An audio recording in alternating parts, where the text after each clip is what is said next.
தங்கத்தை மதிக்கவும். இல்லையென்றால் பாருங்க.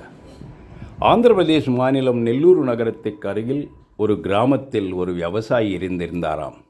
அவருக்கு விவசாய நிலமும் ஒரு குதிரை வண்டியும் சொத்தாக இருந்ததாம். ஒரு நாள் அந்த குதிரை இறந்து விட்டது. இறந்து போன குதிரையை புதைக்க அவங்க ஒரு குழி தோண்டிட்டாங்களாம்.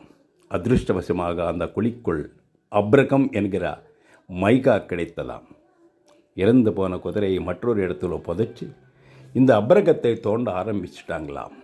சில மாதங்களிலேயே லட்சக்கணக்கான சொத்து சேர்த்து வச்சிட்டாராம். இப்படி இருக்கும்போது அவரோட பொண்ணுக்கு கல்யாணம் நிச்சயமாயிடுச்சு. ஒரு ஆசாரியை வர வைத்து தங்கத்தில் கால் கொலுசு செஞ்சு போட்டாராம். சீன் கட் பண்ண ஒரு வருஷத்துக்குள்ள சொத்துக்கள் எல்லாம் போய் அதே குதிரை வண்டி அதே விவசாய நிலத்தோட அதே விவசாயியாகவே இருந்தாராம். தங்கம் சாதாரணமானதில்லை. தங்க ஆபரணங்கள் இடுப்புக்கு கீழே போடக்கூடாது என்பதுக்கு தான் இந்த நடந்த கதை. நன்றி.